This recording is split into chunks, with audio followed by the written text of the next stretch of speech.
Hello, welcome to House of Mirth, Book 2, Chapter 7 today. Lily has been the social coordinator for the Gormers, Maddie and Sam Gormer, and they're getting along fine, although she's starting to feel just like she calls herself an expensive toy. She is a little tired of it. She's tired of being useful but not really gaining anything from it. But to make matters a lot worse, Bertha has decided to befriend Maddie Gormer. And Bertha has really no interest in Maddie Gormer, especially because she is a person who Bertha would consider beneath her. But she's just out for Lily and she wants to hurt Lily. She's a powerful force. And Carrie Fisher says, apparently Bertha's afraid of you. So we're not sure why, but meanwhile, the other thing that happened is George encountered Lily on a walk and he poured out his soul to her and said, oh, if only we could still be friends. I'm so sorry. He's so weak. He's sorry, but he didn't have the guts to come and say it to her. He just happened to see her and it was a coincidence. Then he says, say the word. Basically, he says in his own vague way, if you say the word, I'll just divorce Bertha so fast and marry you. Lily does not want that. Lily has set her sights now on Mr. Rosedale. She's just being practical about it.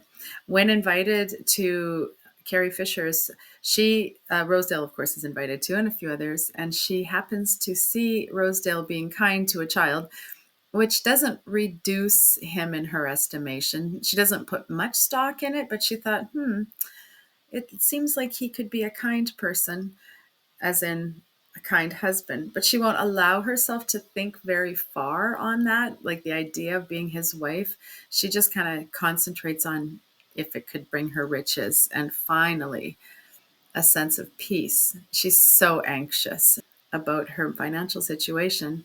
She has moved into an apartment now, still in the fashionable side of New York.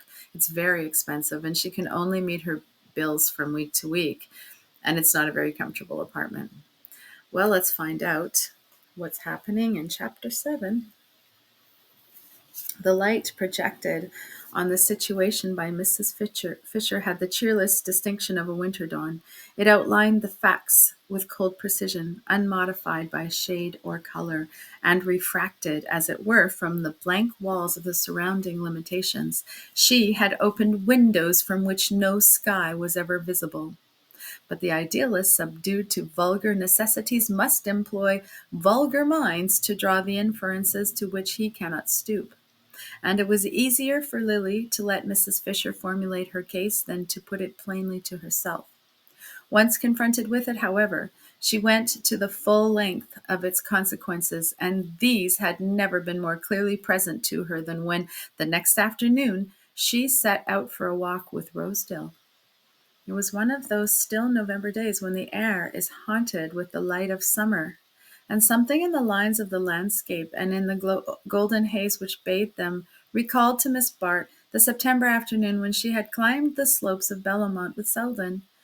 The importunate memory was kept before her by its ironic contrast to her present situation, since her walk with Seldon had represented an irresistible flight from just such a climax as the present excursion was destined to bring about.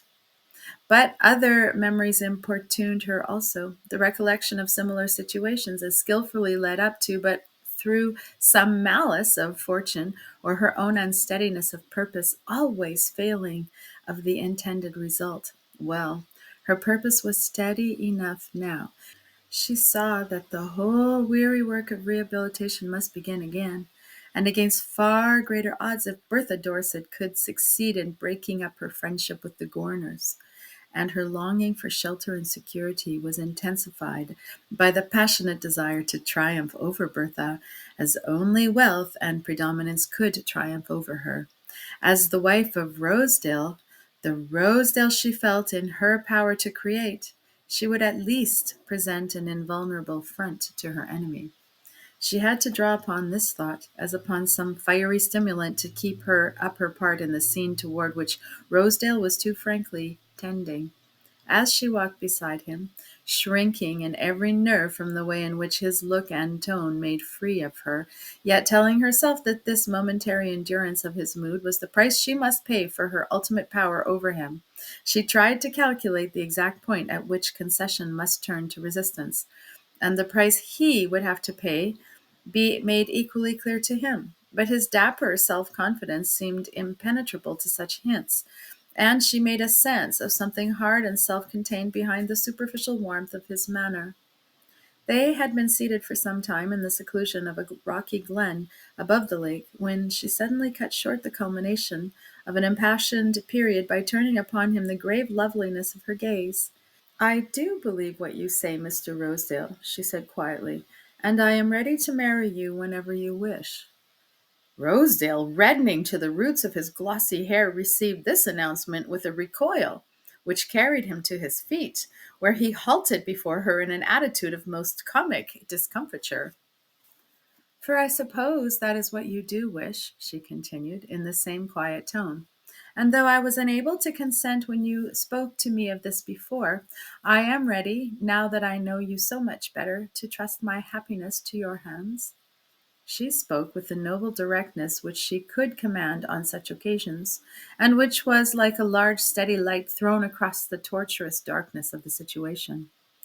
In its inconvenient brightness, Rosedale seemed to waver a moment, as though conscious that every avenue of escape was unpleasantly illuminated. Then he gave a short laugh, and drew out a gold cigarette case, in which with plump jeweled fingers he groped for the gold tipped cigarette. Selecting one, he paused to contemplate it a moment before saying, "My dear Miss Lily, I'm sorry if there's been a little misapprehension between us, but you made me feel my suit was so hopeless that I had really no intention of renewing it." Lily's blood tingled with the grossness of the rebuff, but she checked the first leap of her anger and said in a tone of gentle dignity, "I have no one but myself to blame if I gave you the impression that my decision was final." Her wordplay was always too quick for him, and this reply held him in puzzled silence, while she extended her hand and added, with the faintest inflection of sadness in her voice, "Before we bid each other good-bye, I want at least to thank you for having once thought of me as you did." The touch of her hand, the moving softness of her look, thrilled a vulnerable fibre in Rosedale. It was her exquisite inaccessibleness, the sense of distance she could convey without a hint of disdain, that made it most difficult for him to give her up. "Why do you talk of saying good-bye? Ain't we going to be good friends all the same?" he urged, without releasing her hand. She drew it away quietly. "What is your idea of being good friends?" she returned with a slight smile. "Making love to me without asking me to marry you?" Rosedale laughed with a recovered sense of ease.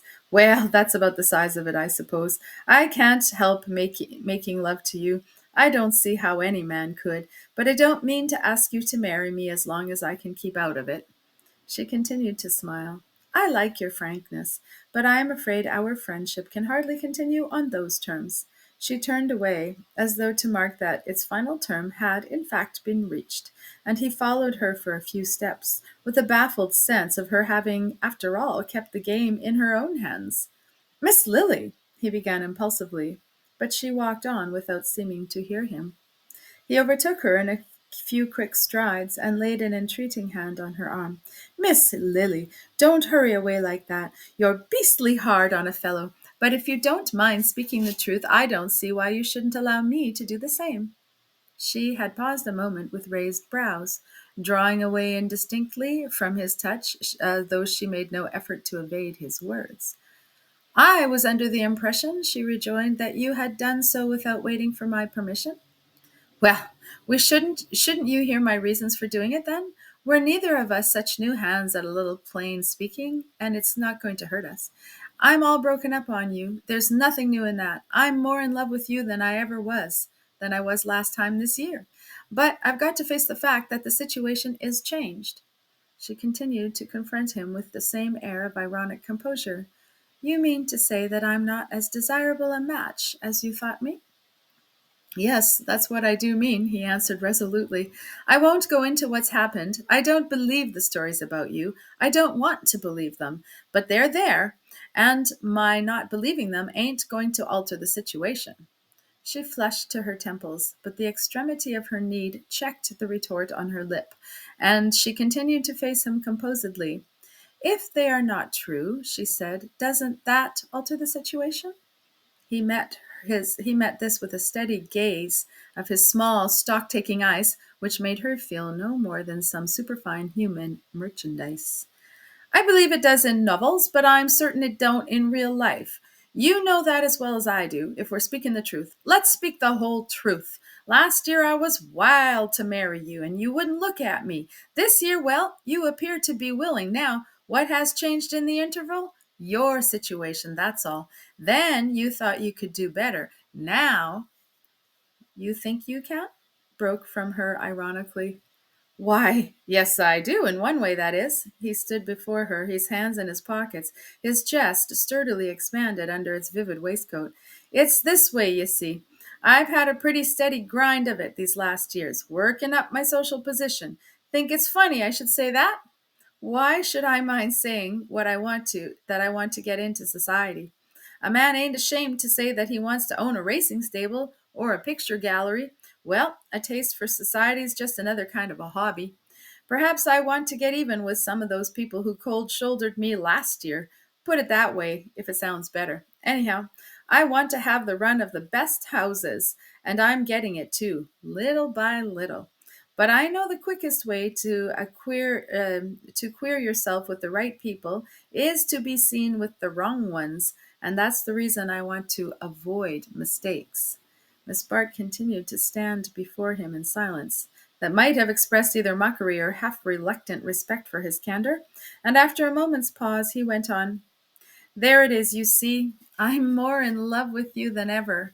But if I married you now, I'd queer myself for a good and all, and everything I've worked for all these years would be wasted. She received this with a look from which all tinge of resentment had faded. After the tissue of social falsehoods in which she had so long moved, it was refreshing to step into the open daylight of an avowed expediency. I understand you, she said. A year ago, I should have been of use to you, and now I should be an encumbrance. And I like you for telling me so quite honestly. She extended her hand with a smile. Again, the gesture had a disturbing effect upon Mr. Rosedale's self-command. By George, you're a dead game sport, aren't you? He exclaimed. And as she began once again to move away, he broke out suddenly, Miss Lily, stop! You know, I don't believe those stories. I believe they were all got up by a woman who didn't hesitate to sacrifice you to her own convenience. Lily drew away with a movement of quick disdain. It was easier to endure his insolence than his commiseration. You're very kind, but I don't think we need to discuss the matter farther. But Rosedale's natural imperviousness to hints made it easier for him to brush such resistance aside. I don't want to discuss anything. I just want to put a plain case before you, he persisted. She paused in spite of herself, held by the note of a new purpose in his look and tone, and he went on, keeping his eyes firmly upon her. The wonder to me is that you've waited so long to get square with that woman. And you've had the power in your hands. She continued silent under the rush of astonishment that his words produced, and he moved a step closer to ask with low-toned directness, why don't you use those letters of hers you bought last year? Lily stood speechless under the shock of the interrogation. In the words preceding it, she had conjectured at most an allusion to her supposed influence over George Dorset, nor did the astonishing indelicacy of the reference diminish the likelihood of Rosedale's resorting to it. But now she saw how far short of the mark she had fallen, and the surprise of learning that he had discovered the secret of the letters left her for the moment unconscious of the special use to which he was in the act of putting his knowledge. Her temporary loss of self possession gave him time to press his point, and he went on quickly, as though to secure completer control of the situation. You see, I know where you stand. I know how completely she's in your power. That sounds like strange talk, don't it? But there's a lot of truth in some of those old gags, and I don't suppose you bought those letters simply because you're collecting autographs. She continued to look at him with a deepening bewilderment. Her only clear impression resolved itself into a sacred sense of his power. "You're wondering how I found out about him," he went on, answering her look with a note of conscious pride. "Perhaps you've forgotten that I'm the owner of the Benedick, but never mind about that now. Getting on to things is a mighty useful accomplishment in that business, and I've simply extended it to my private affairs. For this is partly my affair. You see, at least it depends on you to make it so. Let's look at the situation straight in the eye. Mrs. Dorset, for some reason we needn't go into, did you a beastly bad turn last spring. Everybody knows what Mrs. Dorset is, and her best friends wouldn't believe her on an oath where her own interests were concerned. But as long as they're out of the row, it's much easier to follow her lead than to set themselves against it. And you've simply been sacrificed to their laziness and selfishness. Isn't that pretty fair of a statement of the case? Well, some people say you've got the nearest kind of an answer in your hands, that George Dorset would marry you tomorrow if you'd let him, and tell him that you would, and give him the chance to show the lady to the door. I dare say he would, but you don't seem to care for that particular form of getting even.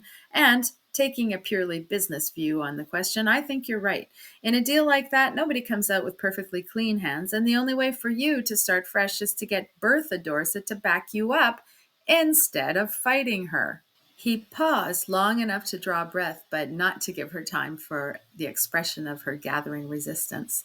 And as he pressed on, expounding and elucidating his idea, with the directness of the man who has no doubts of his cause, she found the indignation gradually freezing on her lip, found herself held fast in the grasp of his argument by the mere cold strength of its presentation. There was no time now to wonder how he had heard of her obtaining the letters. All that world was dark outside the monstrous glare of his scheme for using them. And it was not, after the first moment, the horror of the idea that held her spellbound, subdued to his will. It was rather its subtle affinity to her own inmost cravings. He would marry her tomorrow if she could regain Bertha Dorset's friendship, and to induce the open resumption of that friendship and the tacit retraction of all that had caused its withdrawal, she had only to put to the lady the latent menace contained in the packet so miraculously delivered into her hands. Lily saw in a flash the advantage of this course, over which poor Dorset had pressed upon her. The other plan depended for its success on the infliction of an open injury, while this reduced the transaction to a private understanding, of which no third person need have the remotest hint. Put by Rosedale in terms of business like give and take, this understanding pretty much took on the harmless air of a mutual accommodation, like a transfer of property or a revision of boundary lines. It certainly simplified life to view it as a perpetual adjustment, a play of party politics in which every concession has its recognized equivalent. Lily's tired mind was fascinated by the escape from fluctuating ethical estimates into a region of concrete weights and measures.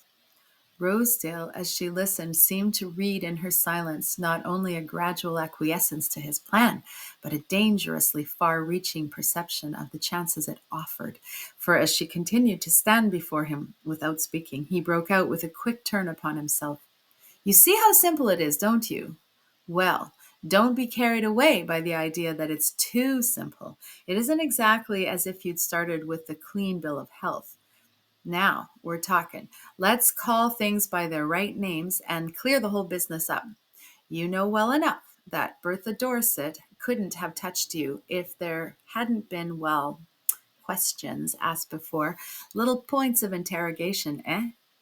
Bound to happen to a good-looking girl with stingy relatives, I suppose. Anyhow, they did happen, and she found the ground prepared for her. Do you see where I'm coming out? You don't want those little questions cropping up again. It's one thing to get Bertha Dorset into line, but what you want is to keep her there. You can frighten her fast enough, but how are you going to keep her frightened? By showing her that you're as powerful as she is. All the letters in the world won't do that for you, as you are now. But with a big backing behind you, you'll keep her just where you want her to be. That's my share of the business. And that's what I'm offering you. You can't put the thing through without me. Don't run away with any idea that you can. In 6 months, you'll be back again, your old worries among you, or worse ones. And here I am, ready to lift you up out of them tomorrow if you say so. Do you say so, Miss Lily? He added, moving suddenly nearer. The words and the movement which accompanied them combined to startle Lily out of the state of tranced subservience into which she had insensibly slipped. Light comes in devious ways to the groping consciousness, and it came to her now through the disgusted perception that her would-be accomplice assumed, as a matter of course, the likelihood of her distrusting him and perhaps trying to cheat him of his share of the spoils. This glimpse of his inner mind seemed to present the whole transaction in a new aspect, and she saw that the essential baseness of the act lay in its freedom from risk. She drew back with a quick gesture of rejection, saying in a voice that was a surprise to her own ears, "You are mistaken, quite mistaken, both in the facts and in what you infer from them." Rosedale stared a moment, puzzled by her sudden dash in a direction so different from that toward which she had appeared to be letting him guide her. "Now, what on earth does that mean? I thought we understood each other," he exclaimed. And to her murmur of, "Ah, we do now," he retorted with a sudden burst of violence, "I suppose it's because the letters are to him, then. Well, I'll be damned if I see what thanks you've got from him." End of chapter 7.